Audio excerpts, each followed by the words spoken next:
Ubo daw ng taas ang presyo kumpara sa kondisyon nito. Kung ang ibang pre-love item seller karaniwang banggit ay ang katagang used but not abused, ay tila hindi daw iyon applicable sa mga binibenta ng aktres na si Carla Abellana. Dahil bukod sa overpriced yung mga items na binibenta ng aktres, dahil dugyot daw ang mga ito ay sobrang abused pa. Sa Instagram nitong February 5 ay nagpost ng litrato ng mga pinaglumaan niyang gamit ang aktres na si Carla Abellana para ibenta.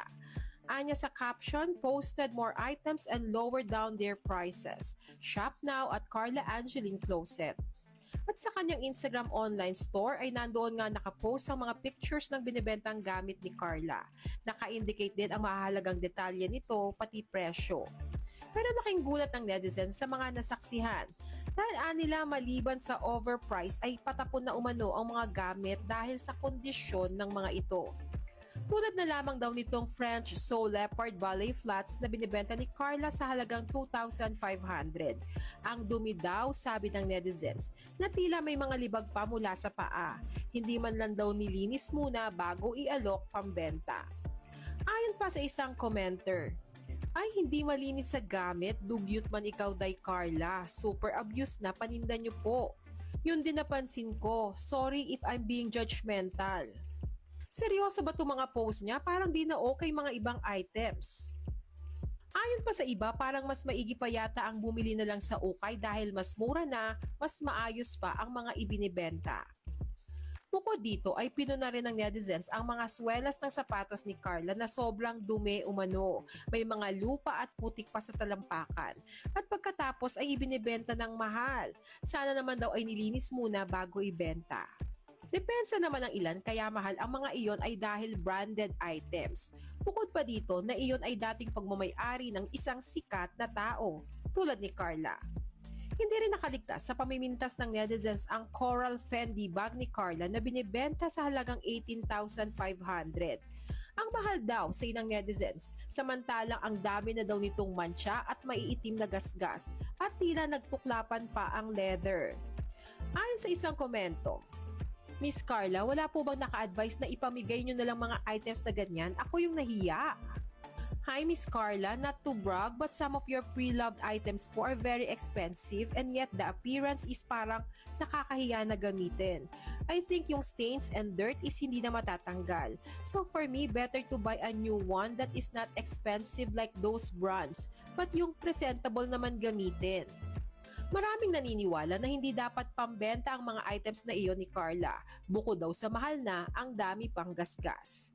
Nakita rin ang matatalas na ubo daw ng taas ang presyo kumpara sa kondisyon nito. Kung ang ibang pre-love item seller karaniwang banggit ay ang katagang used but not abused, ay tila hindi daw iyon applicable sa mga binibenta ng aktres na si Carla Abellana. Dahil bukod sa overpriced yung mga items na binibenta ng aktres, dahil dugyot daw ang mga ito ay sobrang abused pa.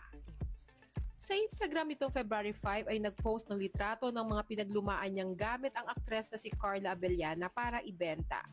Anya sa caption, posted more items and lowered down their prices. Shop now at Carla Angeline Closet. At sa kanyang Instagram online store ay nandoon nga nakapost ang mga pictures ng binibentang gamit ni Carla. Naka-indicate din ang mahalagang detalye nito pati presyo. Pero laking gulat ng netizens sa mga nasaksihan dahil anila maliban sa overprice ay patapon na umano ang mga gamit dahil sa kondisyon ng mga ito. Tulad na lamang daw nitong French Soul Leopard Ballet Flats na binibenta ni Carla sa halagang 2,500. Ang dumi daw, sabi ng netizens, na tila may mga libag pa mula sa paa. Hindi man lang daw nilinis muna bago ialok pambenta. Ayon pa sa isang commenter, ay hindi malinis sa gamit, dugyot man ikaw day Carla, super abuse na paninda niyo po. Yun din napansin ko, sorry if I'm being judgmental. Seryoso ba itong mga post niya? Parang di na okay mga ibang items. Ayon pa sa iba, parang mas maigi pa yata ang bumili na lang sa ukay dahil mas mura na, mas maayos pa ang mga ibinibenta. Bukod dito ay pinuna rin ng netizens ang mga swelas ng sapatos ni Carla na sobrang dumi umano. May mga lupa at putik pa sa talampakan. At pagkatapos ay ibinibenta ng mahal. Sana naman daw ay nilinis muna bago ibenta. Depensa naman ng ilan kaya mahal ang mga iyon ay dahil branded items. Bukod pa dito na iyon ay dating pagmamay-ari ng isang sikat na tao tulad ni Carla. Hindi rin nakaligtas sa pamimintas ng netizens ang Coral Fendi bag ni Carla na binibenta sa halagang 18,500. Ang mahal daw sa ng netizens, samantalang ang dami na daw nitong mantsa at maiitim na gasgas at tila nagtuklapan pa ang leather. Ayon sa isang komento, Miss Carla, wala po bang naka-advise na ipamigay nyo na lang mga items na ganyan? Ako yung nahiya. Hi Miss Carla, not to brag but some of your pre-loved items po are very expensive and yet the appearance is parang nakakahiya na gamitin. I think yung stains and dirt is hindi na matatanggal. So for me, better to buy a new one that is not expensive like those brands but yung presentable naman gamitin. Maraming naniniwala na hindi dapat pambenta ang mga items na iyon ni Carla. Bukod daw sa mahal na, ang dami pang gasgas. Nakita rin ng matatalas na mata ng netizens ang original price ng satin red bow stiletto na Dolce & Gabbana ni Carla sa halagang $149.99 lang. Na kapag kinonvert daw sa peso ay nasa around 8,500. Pero binibenta ng aktres sa halagang 18,500. Nabili niya ng 8,500 pesos tapos ibebenta ng 18K, partida ng gigitata pa. Dog show, nalimutan tanggalin yung original price tag. May mga ibang netizens tuloy ang nagdududa kung si Carla Abellana ba talaga ang nagbebenta nito dahil baka daw nahack lang ang account ng aktres dahil unbelievable daw na siya ay magbebenta ng mga ganitong kondisyon ng items na madumi na nga, mahal pa. Narito pa ang ilang komento tungkol dito. Nakakahiya naman po, ngayon lang ako nakakita ng artistang naka-pre-love benta kaso abuse lahat ng gamit.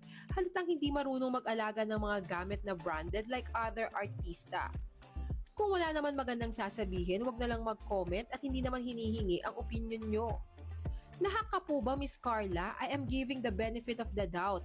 Kahit sinong matinong tao, hindi magbebenta ng mga items na di man lang presentable at nilinis. Baka ibang tao lang to na nagpapanggap na sayo daw. Ano pong masasabi nyo sa presyuhan ng mga binibentang pre-love items ni Miss Carla Abellana? Makatarungan ba ang mga ito? Share your thoughts below.